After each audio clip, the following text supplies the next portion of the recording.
사도행전 9장 1절부터 9절까지 함께 읽습니다. 사울이 주의 제자들에 대하여 여전히 위협과 살기가 등등하여 대제사장에게 가서 다메섹 여러 회당에 갈 공문을 청하니 이는 만일 그 돌을 좇는 사람을 만나면 물론 남료하고 결박하여 예루살렘으로 잡아오려 함이라. 사울이 행하여 다메섹에 가까이 가더니 호련히 하늘로서 빛이 저를 둘러 비치는지라. 땅에 엎드려져 들음에 소리 있어 가라사대 사울아 사울아 내가 어찌하여 나를 핍박하느냐 하시거늘 대답하여 주여 니시오니이까 가라사대 나는 내가 핍박하는 예수라. 내가 일어나 성으로 들어가라. 행할 것을 내게 이를 자가 있느니라 하시니 같이 가던 사람들은 소리만 듣고 아무도 보지 못하여 말을 못하고 섰더라. 사울이 땅에서 일어나 눈은 떴으나 아무것도 보지 못하고 사람의 손에 끌려 다메섹으로 들어가서 사흘 동안을 보지 못하고 식음을 전폐하니라. 아멘. 오늘 읽은 말씀 사도행전 9장은 나중에는 사도 바울이 되는 그 청년 사울이 회심한 말씀이 나옵니다. 청년 사울의 회심, 사울의 회심, 아니면 사울의 개종, 그렇게도 본문의 제목을 정하기도 합니다. 사울의 회심. 사도 바울의 과거에 젊었을 때에는 그가 사울이라고 불려졌고 이 사울이라는 청년은 바리새인으로서 교회를 핍박했던 사람입니다. 이 사울이라는 청년은 유대교에 깊이 있게 심취하여 예수님을 믿는 그러한 교회들이 예수님을 믿는 신앙과 믿음이 잘못된 것이고 지금으로 말하면 이단적이고 이교적인 것이라고 생각했습니다. 그래서 그가 바리새인의 권력과 권세, 나아가 대제사장의 권세를 힘입고 말하자면 검찰권, 형사권을 사용했습니다.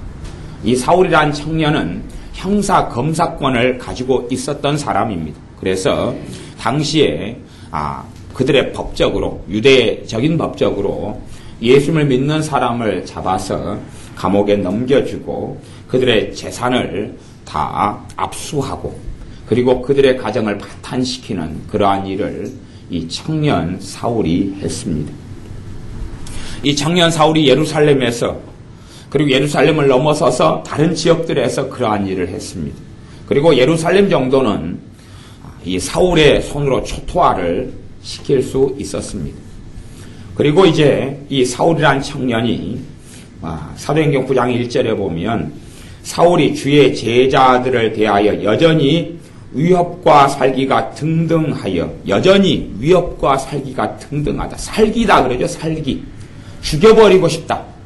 예수님을 믿는 사람들을 죽여버리고 싶다는 살기가 있었다. 그럽니다. 제가 전에 우리나라에서는 정말 은밀한 특수부대들이 몇 개가 우리나라도 가지고 있어요. 그런데 그 중에 특수부대 요원을 한 명 만났는데 이 밤에 불을 껐는데도요. 고양이 눈처럼 눈이 반짝반짝해요. 보통 불을 끄면 사람 눈은 안 보이거든요. 근데 여기는 고양이 눈처럼 반짝반짝해요. 그리고 이렇게 깡패들 한 10대 1하고 붙어도 그냥 다 초전박살을 낼 정도로. 근데 그 청년과 저보다 나이 많은 청년이었는데 만나니까 이 청년에게는 살기가 눈에가 있어요. 눈에가 살기가. 근데 이 청년이 예수님을 그렇게 만나고 싶어 했어요. 복음을 전하고 같이 교제하고 대화하고 같이 성령 세례 받도록 기도하고 그랬던 특수부대 출신의 청년이 있었는데 얼마나 눈에 살기가 감돌고 자기에게도 사람 죽이는 전문적인 훈련이 돼 있어서 아예 그냥 산에서 땅 파고 막 한 달 동안 있는 훈련 또 북한에 넘어갔다가 넘어오는 그런 생활을 본인이 했다 그래요. 그래서 본인에게는 안기부에서나 이런 요원들이 뒤에서 혹시 비밀을 누설할까봐 추적하고 혹시 살펴보고 이렇게 있는 그런 일이 있다 그렇게 전에 이야기했던 것을 들었습니다. 사울이라는 청년은 살기가 등등했어요. 예수님을 믿는 사람들을 죽이려고 작심했고 그렇게 예수님 믿는 사람을 잡아다가 파멸로 이끌고 그들 가운데서 많은 사람들은 예수님을 부인했을 것입니다. 지금의 중동 지역의 선교지에서 선교사님들의 보고를 들으면 지난주 주보에도 제가 실어놓았죠. 지난주 주보에 실어놨던 내용은 그냥 현지 선교사님이 저한테 최근에 보낸 편지예요. 최근에 저한테 보낸 편지를 제가 주보에다가 실어놓은 거예요. 몇 명이 예수님을 믿고 부인하지 않기로 했다가 시간이 지나서 그냥 상황과 환경이 되니까 예수님을 그냥 부인해버린 이야기들. 실제로 그것이 중동에서는 비일비재하게 일어나고 있는 사건이고 나아가서 중국이나 북한에서도 정말 많이 일어나고 있는 사건입니다. 왜냐하면 환경의 문제, 또 가정이 무너져야 되는 문제, 내 인생이 무너져야 되는 문제, 내 직장과 직업과 생애가 위협당하는 문제 속에서 대부분의 사람들은 예수님을 부인하는 걸 선택합니다. 대한민국 사회에서는 그 정도 문제까지는 생기지 않아요. 이 사울이라는 사람이 이 검찰권, 형사권을 가지고 믿는 사람들을 잡아서 감옥에 넣고 모든 재산을 압류하고 그의 생계, 직장, 직업을 다 무너뜨려 버릴 수 있는 그러한 권세를 가진 사람이 이 대한민국 사회에는 없다는 이야기예요. 법으로 보호받아요. 신앙의 보호를 받아요. 예배드릴 자유의 보호를 받아요. 단지 싸운다면 가족 속에서 신앙의 자유를 놓고 싸울 뿐이에요. 생계, 목숨의 위협을 느끼는 건 아니고요. 한 50년 전에는 신앙생활을 하는 것이 예수님을 믿고 나면 가문에서 그때는 족보 또 제사 중심의 사회와 문화였기 때문에 예수님을 믿는다는 것은 집안에서 축출되는 걸 각오했던 시절이 있었어요. 그때는 예수님을 믿을 때에 그걸 각오하고 집안에서 누려왔던 모든 혜택, 안정을 다 버리고 예수님을 좇는 길을 걸었던 우리의 믿음의 선배들이 있습니다. 요즘에는 이제 예수님 믿는 것이 너무나 편안해져서 세상과 타협하고 그리고 예수님을 믿는 신앙과 이 복된 복음, 은혜의 복음, 생명의 복음, 생명의 주님 되신 예수님을 쉽게 돈과도 바꾸고 쉽게 내 안정과 바꾸고 싸우지 않으려고 타협하고 싸우지 않으려고 우리를 사신 예수님을 부인하는 일들이 정말로 많습니다. 주의 종이나 목회자 같은 경우는 사실은 저같이 우리같이 아주 작은 교회는 그런 일들이 좀 드물지만 실제로 몇백 명 된 교회 목사님만 되셔도 돈 맛을 볼 수밖에 없습니다. 그게 환경이에요. 돈 맛을 보아요. 한 몇천 명 목사님만 돼도 세미나, 집회, 강사에 모시면 돈을 많이 얻게 되고 취득을 하게 되셔요. 그러면 돈 맛을 보고 손에 돈을 움켜쥔 다음부터 돈을 사랑하고 돈에 매여서 살 수밖에 없는 것이, 돈을 사랑하고 돈에 매여 살 수밖에 없는 것이 참 큰 함정은요, 이 물질 만능주의가 될수록 돈의 노예가 되기 쉽다는 거예요. 우리가요, 돈을 얻는 길이냐 아니면 돈이 좀 없는 불안정한 삶을 선택할 것이냐, 불안정한 삶 가운데 믿음이 역사하고 믿음이 성장하고 주님을 만나는 삶이 일어나는 것이, 하지만 믿음의 여정과 길을 떠나지를 않습니다. 내 스스로 삶의 안정을 꾀보려고 그래요. 제가 노후를 준비하는 것을 참 지혜롭게 생각합니다. 그러나 한편으로는 노후를 위해서 연금을 넣고 노후를 위해서 또 보험을 준비하고 노후를 위해서 은행에 저축을 하고 금을 만들고 다이아를 만들고 이런 것들을 준비해서 노후 자금으로 쓰려고 하는 것이 지혜로운 반면에 다른 한편으로는 그 사람의 믿음을 약화시키기 시작합니다. 왜냐하면 내 살아가는 인생과 삶 속에 예수님을 다 의지할 필요가 없거든요. 의지할 필요가 없어요. 믿음의 길이라는 것은요, 사실은 믿음의 길은 모험의 길과 상통하는 말입니다. 믿음의 길은 모험의 길과 상통해요. 모험이 없이는 사실은 믿음이 별로 역사하지 않아요. 그러나 사람들은 다 자기가 뻔히 알 수 있는 삶, 알 수 있는 길, 안정된 길을 걸으려 그럽니다. 내가 계산되어져서 울타리 속에서 살려고 그럽니다. 그리고 안전한 신앙생활을 하려고 그럽니다. 아니, 신앙생활은 안전하게 하는 게 좋습니다. 주님과 함께 살아가는 길과 여정 속에는 안전한 것만 존재하는 것은 아니라는 사실입니다. 때로는 알지 못하지만 아브라함처럼 걸어야 될 때도 있을 것이고, 때로는 싸워야 될 때도 있을 것이고, 때로는 양보하지 않고 타협하지 않아야 될 때도 있을 것이고, 심지어는 우리나라 사회는 그런 일이 거의 없지만 다른 나라에서 예수를 믿는다는 것은 목숨을 건 위협을 감수한다는 것을 이야기합니다. 자녀를 잃을 위험, 목숨을 걸 각오, 자신의 인생에 쌓아왔던 모든 것을 버릴 각오를 해야지만이 예수님을 영접하고 믿고 그 길을 따를 수 있습니다. 물론 그런 각오를 한 사람 가운데 대다수는 그 위협에 막상 직면하고 나면 주님을 떠날 수밖에 없는 것이 현실입니다. 예수님의 제자들도 그랬습니다. 예수님의 제자들도 십자가에 달리신 끌려가시는 예수님 앞에서 자신의 안위를 지키려고 제자들이 다 벌거벗은 채로 도망간 제자부터 시작해서 제자들은 도망갔습니다. 예수님을 부인했고 도망갔습니다. 그 제자들을 주님께서는 다시 부활하신 후에 찾아가셨죠. 이 배신자들아라고 찾아가신 게 아니라 다시금 사도로서 부르시고 다시금 사명을 주시고 다시금 격려하셨습니다.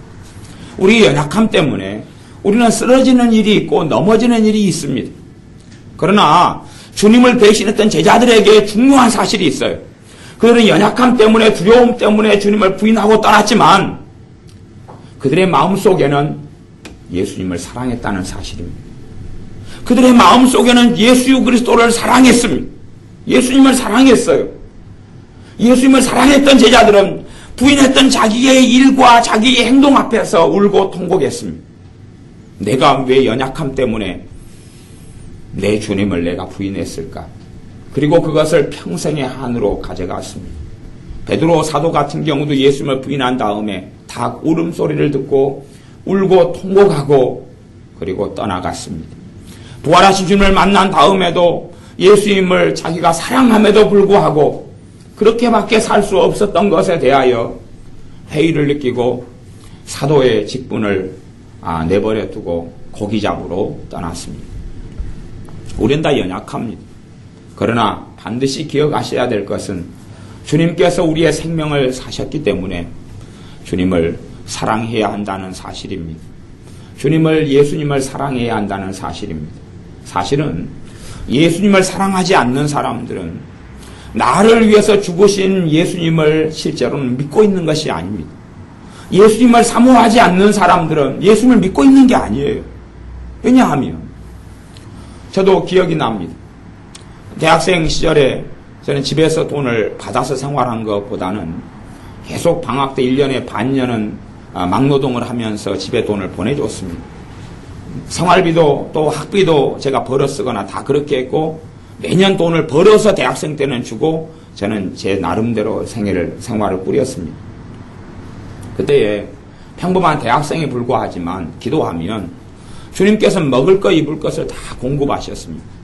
대학을 들어갈 때도 제 자신이 위대해서가 아니라 단지 그냥 잠잘 곳도 없고 머물 곳도 없고 담요 하나만 라면 박스에 넣어가지고 대학교를 향해 떠났습니다.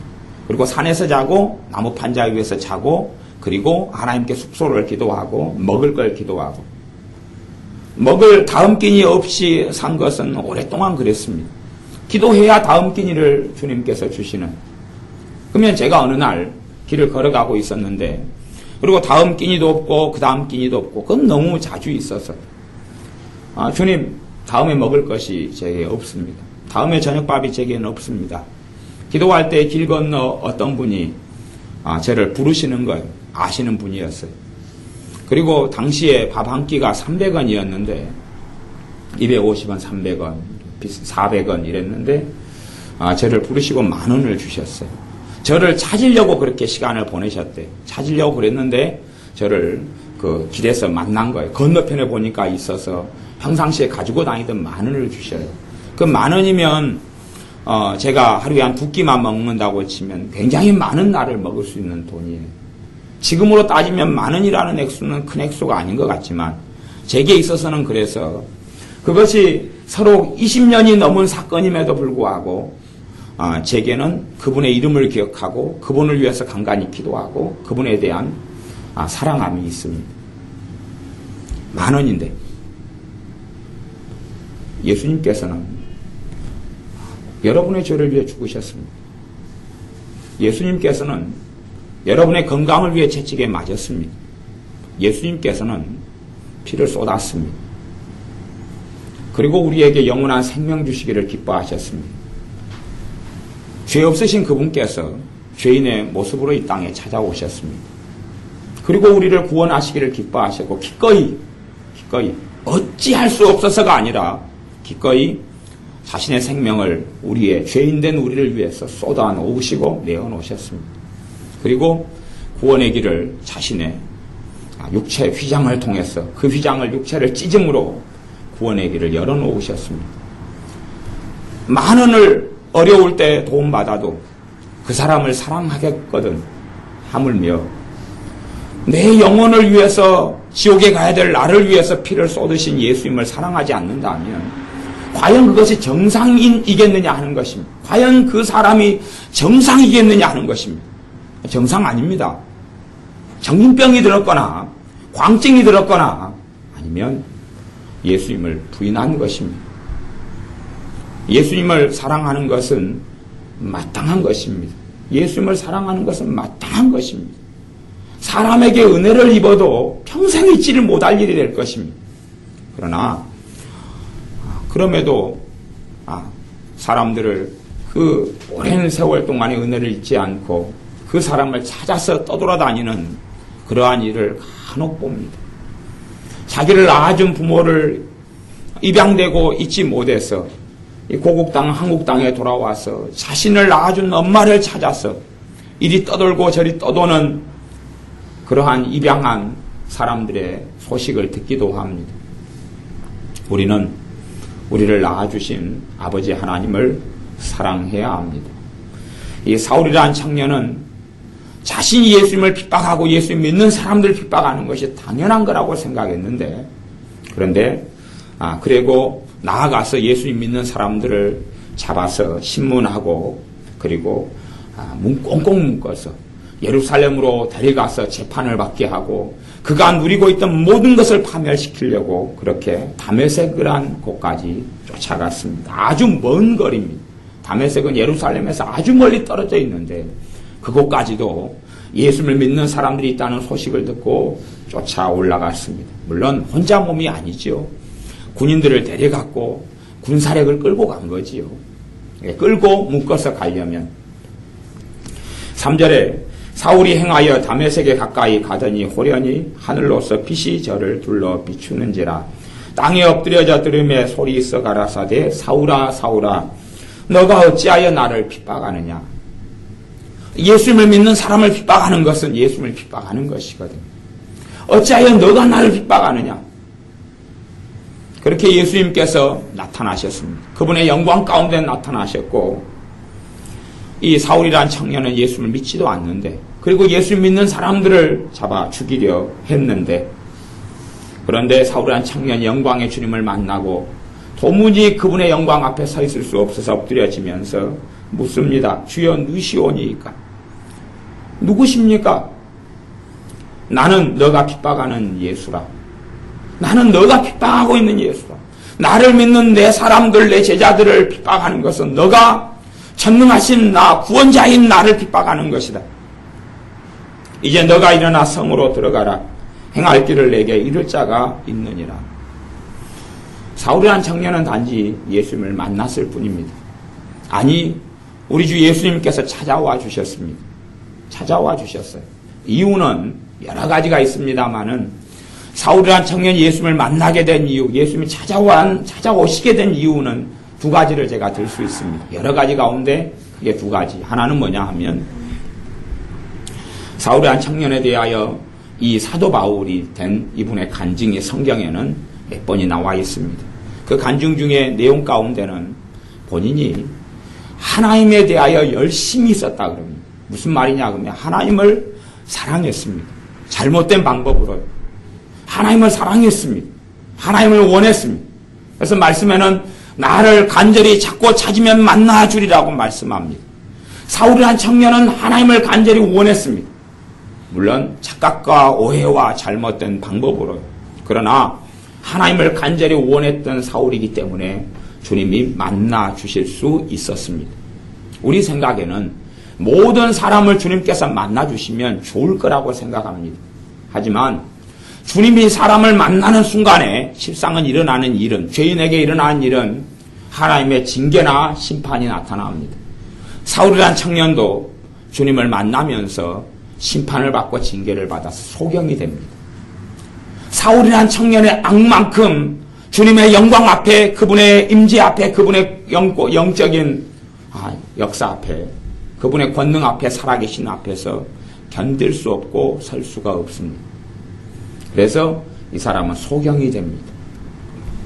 앞을 보지 못하는 소경이 되어서 사람들의 손에 이끌려서 다메섹이라는 곳에 끌려 들어갑니다. 그리고 주저앉습니다.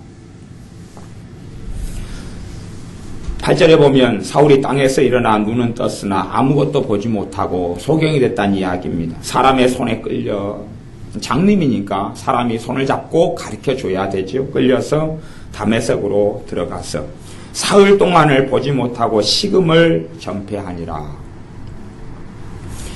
여기에서 사울은 예수님 만나면서 그가 구원을 얻는 역사적인 사건이 벌어집니다. 다메섹 도상에서 구원을 얻습니다. 다메섹 도상에서 예수님을 만나면서 회심합니다. 마음을 돌이킵니다. 예수님을 만나면서 마음을 돌이키고 회심하고 구원을 얻습니다. 사울이라는 청년이 구원을 얻을 때에 그가 했던 것은 없습니다. 그가 했던 것이 있노라라고 말하는 것은 어리석은 것입니다. 그가 영원한 생명을 얻고 예수님을 주님으로 모셔드릴 때에 그가 치렀던 대가는 없습니다. 단지 주님의 영광 앞에 소경이 되었을 뿐입니다. 그가 치루었던 대가는 없습니다. 사울이라는 청년이 사흘 동안을 식음을 전폐하고 금식하고 엎드려 있고 기도하였습니다. 그러나 그의 금식이 그를 구원한 것도 아니고 그가 기도했기 때문에 구원받은 것도 아닙니다. 단지 주님을 이제는 믿었을 뿐입니다. 단지 믿었을 뿐입니다. 그가 파괴했던 가정들을 그가 가서 용서를 빌고 회복시킨 것도 아니고 그가 감옥에 잡아넣었던 사람들을 가서 풀어주었던 것도 아니고 그가 가편투표하고 보증인이 되어져서 하나님의 사람 스데반 집사님을 돌로 쳐 죽이는 그때에 그가 책임 있는 자리에서 보증인이 되지 않으면 돌로 쳐 죽일 수 없는데 바리새인으로서 보증이 되고 증인이 되어져서 하나님의 사람 스데반 집사님을 돌로 쳐 죽일 때에 그가 중심인물이었습니다. 하지만 죽은 스데반 집사님, 주님 앞에 가버린 스데반 집사님을 다시 불러온 것도 아니고 살려낸 것도 아니었습니다.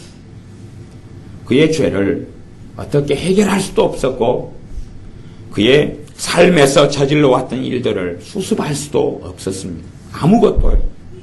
다메섹으로 가는 길 노상에서 주님을 만났고 거기에서 엎드려졌고 소경되었고 사람 손에 끌려갔을 뿐입니다. 갈 바를 알지 못하기 때문에. 그리고 자신과 다메섹 도상에서 만나신 예수님을 믿었습니다. 그거 말고는 없습니다. 그거 말고는 눈물을 얼마나 흘렸는지도 없고 그가 얼마나 심하게 식음을 전폐하면서 고통을 받았다는 것도 없습니다. 그가 고통을 받았다 할지라도 그 고통이 그를 구원해 주지도 않고 그가 금식했고 아니 밥을 먹었다 할지라도 먹고 안 먹고가 그의 영혼을 구원해 주는 것이 아닙니다. 결코 그렇게 될 수 없습니다. 사울이라는 청년은 예수님을 모셔드렸습니다. 예수님을 자신의 주님으로 삼았습니다. 그리고 사흘 동안을 엎드려 있습니다. 이제는 내가 어떻게 살아야 합니까? 이제 내가 예수님을 믿었는데 도대체 이제 어떻게 살아야 됩니까? 엎드려 있습니다. 더 막막한 것은 소경이 되었다는 사실입니다. 이제는 앞을 보지 못하는 소경이 되었는데 이제는 진짜 살아야 될 이유, 사는 목적을 찾았습니다. 이제는 예수님을 위해 살아야 되는데 소경이고 또한 아무것도 모르는 이제 갓 태어난, 갓 거듭난 이러한 갓난아이에 불과합니다. 이제 어떻게 해야 되는지 엎드려 있고 주님께서 다메섹에서 나타나실 때에 자신에게 너에게 행할 것을 내게 이룰 자가 있다는 말씀을 기억하고 주님께서 사람 보내주시기를 기다리고 있을 뿐입니다. 소경인 자신이. 그리고 도대체 이 소경이 눈 떴다는 것을 자신은 알지 못하기 때문에 어떻게 할 바를 모르고 있습니다. 그것이 사울이란 청년의 회심입니다. 사울이란 청년의 구원 사건입니다. 여러분은 우리 주 예수님을 마음속에 모셔드려야 됩니다. 예수 그리스도가 내 구원자이고 내 주님인 것을 믿어야 됩니다. 예수님의 살이 찢기고 피가 흘림을 통하여 우리의 죄를 짊어지심을 통하여 우리의 영혼이 구원받은 것을 믿어야 됩니다. 사실은 그것 이상의 것은 없습니다. 그리고 이제 그 주신 구원을 잃어버리지 않도록 그 나를 구원하신 주님을 부인하지 않도록 나를 구원하신 주님을 따라가는 믿음의 여정을 걷는 것이 당연한 것입니다. 예수님의 그 사랑과 대속과 골고다 언덕을 걸어가신 그것을 잊어버린다면 사실은 그 사람은 주님을 부인했기 때문에 그렇습니다. 1만 달란트가 넘는 죄, 우리가 상상할 수 없이 많은 내 죄를 용서하심을 내가 잊어버린다면 사실은 우리는 그렇게 될 것입니다. 다른 사람의 죄에 대하여 예민해지고 민감해지게 됩니다. 내가 살인마였는데, 내가 살인범이었는데 그 살인범인 내가 용서받았다면 도둑질을 한 도둑놈을 만났을 때에 그럴 때 정죄할 수가 없습니다. 왜? 나는 더 못된 놈이었거든요. 나는 더 못된 놈이었거든요. 그것을 주님께서 1만 달란트 탕감받은 비유로 말씀하시면서 이제는 너에게 친구 하나가 100데나리온 소소한 너가 용서받은 것에 비하면 상상할 수 없이 작은 너에게 허물을 가진 사람을 만났는데 너가 어떻게 하겠느냐라고 묻는 것입니다. 그리고 그 사람을 용서하지 않았을 때에 그가 용서받았던 1만 달란트, 하나님의 사랑을 받고 구원을 받았던 모든 것이 다 취소가 됩니다. 다 사라져버립니다. 우리는 환경과 처지도 다 다릅니다. 살아가는 여건도 환경도 다릅니다. 어떤 사람은 예수를 믿을 때에 평안하게 믿으실 수 있을 겁니다. 어떤 사람은 치열하게 싸워야 할 것입니다. 그러나 반드시 기억할 수밖에 없는 것은 예수님을 믿는 믿음 때문에 치열하게 싸운 사람들은 그의 믿음이 놀랍게 성장해 있는 것을 보게 될 것입니다.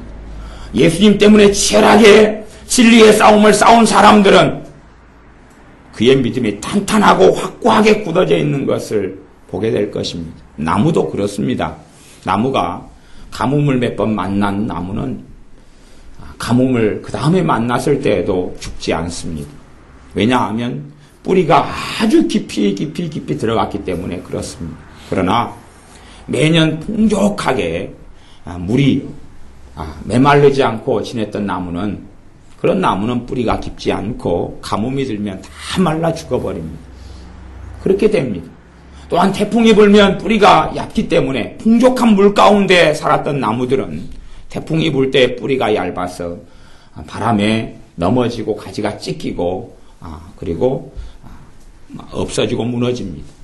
그것처럼 실상은 예수를 믿는 믿음 때문에 싸움도 있고 고난도 있고 아픔도 있는 사람은 그의 믿음이 빨리 장성하고 성장합니다.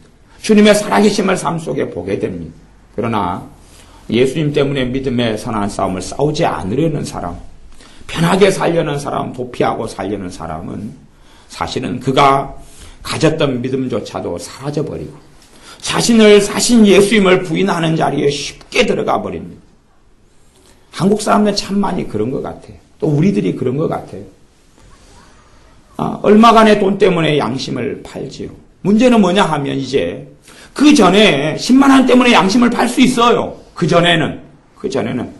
왜냐하면 우리 안에 주님이 안 계셨기 때문에 내 안에 주님이 안 계셨기 때문에 10만 원 때문에 양심을 팔고 마음을 팔 수 있어요.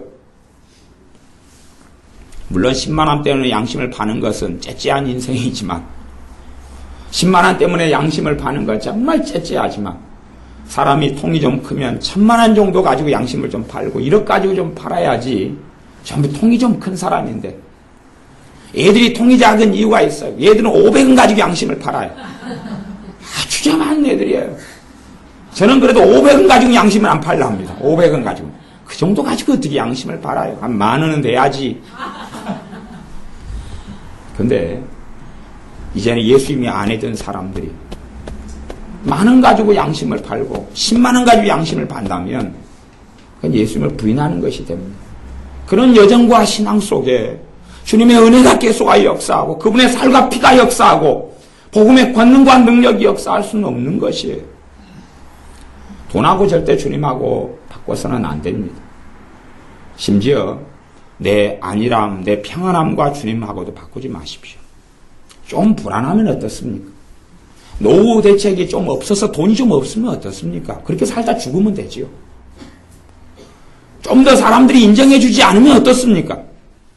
사람의 인정을 받는 게 그렇게 대단한 것입니까? 노인정에 가보니 과거 회장님도 계시고 그 회장님은 과거의 자기의 일들을 계속 이야기하죠. 그 화려했던 인생이 지난 다음에 똑같이 노인정에 앉아있을 뿐이에요.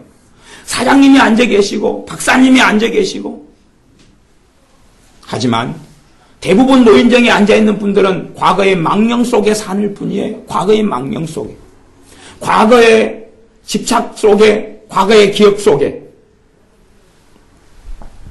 그러나 그 명예도 한 줌의 풀처럼 꽃처럼 시들어버리고 사라져버리는 것이 인생인 것을 우리는 경험하고 하나님께서는 전도서를 통해서 말씀해 오십니다.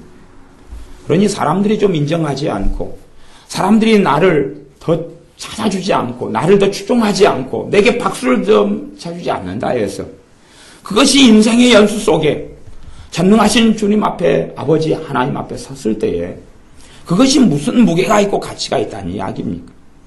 사람의 인정에 목말라 하지 마십시오. 주님의 사랑에 목말라 하십시오. 내가 좀 불안정한 삶을 살아가는 것에 위협을 느끼지 마십시오. 주님이 함께 하시는 것에 안정을 느끼셔야 됩니다.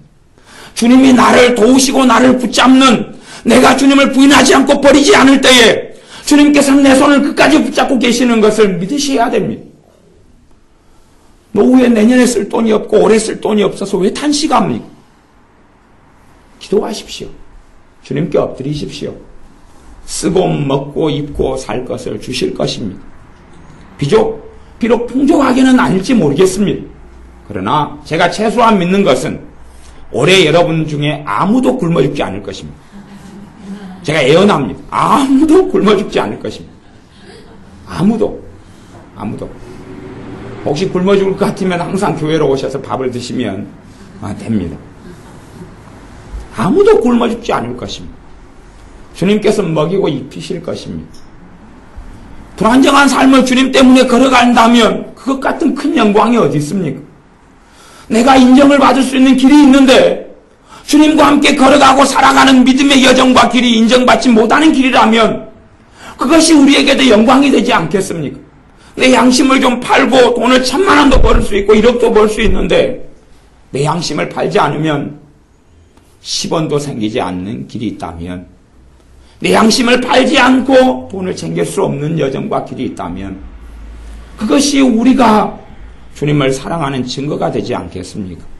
내가 주님을 사랑했기 때문에 내 양심을 팔고 눈을 좀 감으면 돈이 생기는데 주님 때문에 과거에는 내 정직성 때문에 내가 가진 신념 때문에 그렇게 할 수 없었다면 그러나 이제 예수님의 사람이 된 다음에는 내 신념 때문도 아니고 자신의 정직성이나 체면 때문도 아니라 자신의 정의심 때문이 아니라 예수님 때문에 그런 것입니다. 주님께서 나를 사신 주님께서 내 안에 계시기 때문에 그렇습니다. 내 안에 계시기 때문에 그 주님을 부인할 수 없기 때문에 그렇습니다. 청년 사울의 인생은 다 송두리째 변했습니다. 청년 사울의 인생은 다 바뀌었습니다. 왜냐하면 우리 주 예수님을 만났기 때문에 그렇습니다. 그의 평상시에 그는 전능하신 아버지 하나님 또 그분의 메시아를 기다렸던 사람입니다. 간절히 원했던 사람이죠. 청년 사울이 다메섹에서 주님을 만날 수 있었던 이유는 스데반 집사님의 돌에 맞아 죽어가면서 그의 영혼을 위해서 기도했기 때문에 그렇습니다. 피 흘리는 순교자의 기도가 있었기 때문에 그렇습니다. 우리는 다른 영혼들이 주님을 만나도록 기도해야 됩니다. 나아가서 우리 자신이 정말로 주님을 간절히 원해야 됩니다. 가장 큰 영적인 열망, 가장 큰 소망, 가장 큰 내 안에 든 원하는 것. 내가 정말 무엇을 원하느냐? 내가 정말 원하는 게 무엇이냐? 2013년에 내가 원하는 게 무엇이냐? 무엇을 내가 좀 더 가지고 받고 싶으냐? 안락한 삶은 원하지 마십시오. 안락한 삶이 있으면 좋겠습니다. 1년 내내 쓸 것이 통장에 들어가 있으면 좋겠습니다. 그러나 그것이 있는 사람은 주님을 그렇게 찾을 일도 별로 없습니다. 주님을 구하고 엎드려질 일도 별로 없습니다. 주님을 구하고 찾는 것, 주님과 함께 살아가는 것, 주님을 닮아가고 알아가는 것, 잃어버린 영혼들에 대해서 기도하고 마음을 쏟는 것, 그리고 나아가 우리 주 예수님에 대하여 증거하고 증언하는 것, 주님을 통하여 주님이 없이 돈을 더 넉넉하게 가지고 사는 삶보다 주님이 있기 때문에, 계시기 때문에 불안정한 믿음의 여정을 걸어가는 것. 그래서 주님께서 이 불안정한 삶을 하나씩 하나씩 함께 하시고 도우시며 돌보시는 것을 체험하고 누리는 여러분이 꼭 되셔야 됩니다.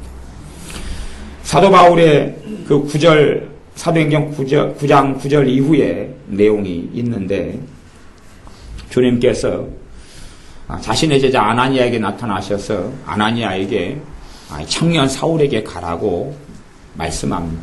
청년 사울은, 이 아나니아는 사울이 너무 무서운 사람인 줄 알기 때문에 사울에게 잡히면 그에게 끌려가서 그의 자유를 다 박탈당하는 것을 알기 때문에 예수님께 못 간다 그럽니다. 나 갈 수 없어요. 그 사람이 어떤 사람인데요? 얼마나 무서운 사람인데요?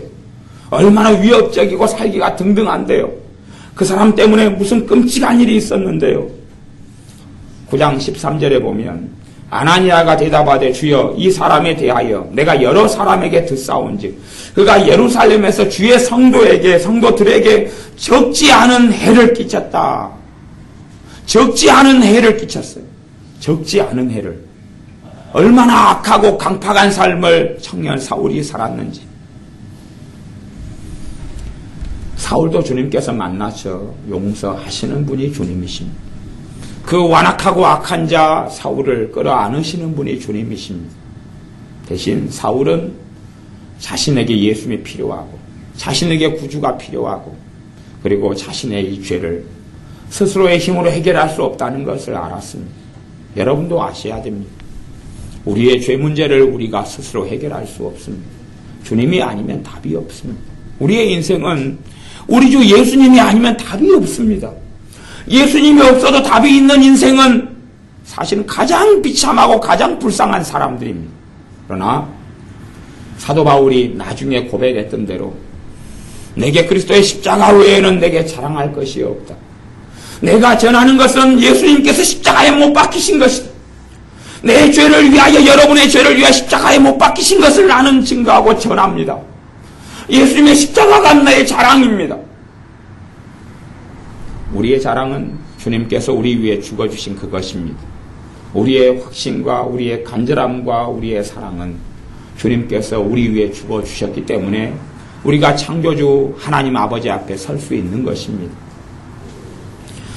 아나니아 제자를 보내셔서 부탁하셨던 것이 17절입니다. 여러분이 그래서 여러분의 삶 속에 예수님을 영접하고 믿고 예수님으로 생명을 얻고 나아가서 꼭 필요한 것은 성령 충만입니다. 성령 충만입니다. 9장 17절에 아나니아가 떠나 그 집에 들어가서 청년 사울에게 안수하여 가로되 형제 사울아, 이 원수를 이제 형제가 됐죠? 그지요? 왜? 이미 거듭난 사람이니까요. 이미 예수님의 사람이 청년 사울은 되었어요. 아무 일도 안 했습니다. 그런 단지 식음을 전폐하고 엎드려 있는 것 말고는 그것은 일이 되는 게 아닙니다. 헌금을 했습니까? 잘못을 다 빌었습니까? 감옥에 갇혀있는 사람을 해방시켰습니까? 죽인 사람을 살려냈습니까? 아무 일도 하지 않았습니다. 아무 일도요. 그런데 이 아무 일도 하지 않은 사람이 예수님의 사람이 되었고, 아나니아라는 예수님의 제자 형제가 되었습니다. 믿음 안에서 형제가 되어서 형제 사울아라고 부릅니다. 이제 너도 내 형제가 되었구나. 너도 예수님을 통하여 내 형제가 되었구나. 이 형제 사울아라고 부릅니다. 형제 사울아, 주님 곧 너가 오는 길에서 나타나시던 예수님께서, 내 주님 너 주님께서, 그 예수님께서 나를 보내셨다.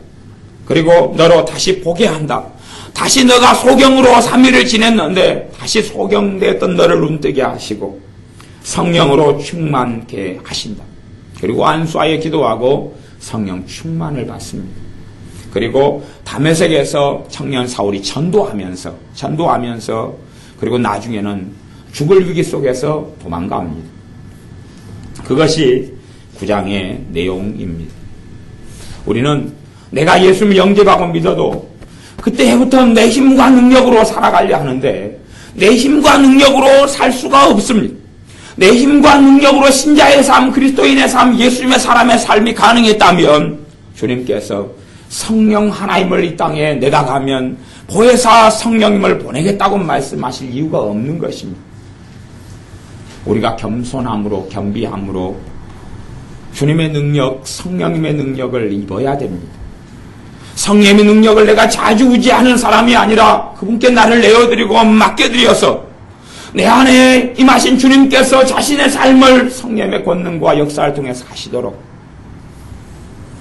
그런다 해서 성령님께 우리를 내어드린다 해서 우리의 의지력이 사라지는 것도 아니고 우리의 자유의지가 사라지는 게 아닙니다.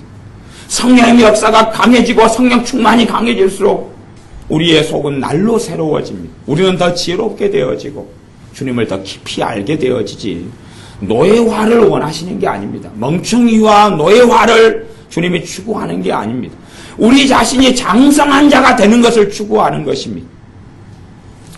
여러분의 삶 속에 반드시 성령 충만을 사모하시고 성령 충만을 간절히 기도하시고 또 믿음으로 받아들이셔서 청년 사울이 단지 예수님만 믿고 영접했다면 그의 인생과 삶은 아직도 비참함에서 헤어나오지 못했을 것입니다.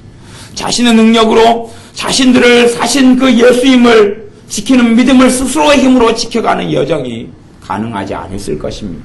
그러나 성령 충만을 받고 그의 삶의 변혁을 시작했습니다. 그때부터 삶의 변화가 나타나기 시작합니다. 성령 충만을 받고 삶의 변혁을 이룹니다. 성령 충만을 받는 모든 것이 예수님의 십자가를 통하여 우리에게 주어진 것입니다.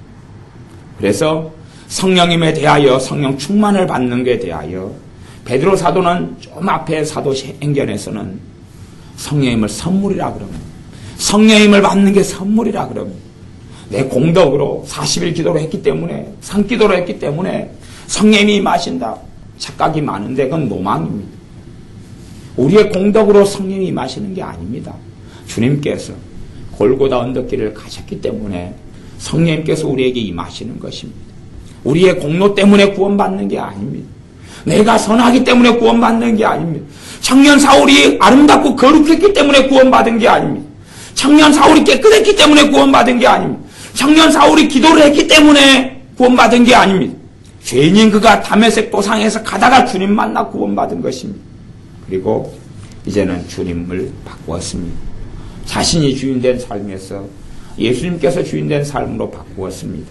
여러분 모두가 끝까지 예수님을 사랑하는 사람, 끝까지 믿음의 여정 가운데 믿음을 지키는 사람, 때로는 좋지 않은 환경과 일 속에서도 예수님을 끝까지 붙잡는 사람, 그때에 때로는 어떠한 일들은 전화유복으로 될 것이고 어떠한 어려움과 난관을 통해서는 우리의 믿음이 주님의 사랑에, 주님의 권능에, 주님의 은혜와 자비에 깊이 있게 뿌리를 내리는 정말 견고한 믿음의 사람이 될 것입니다.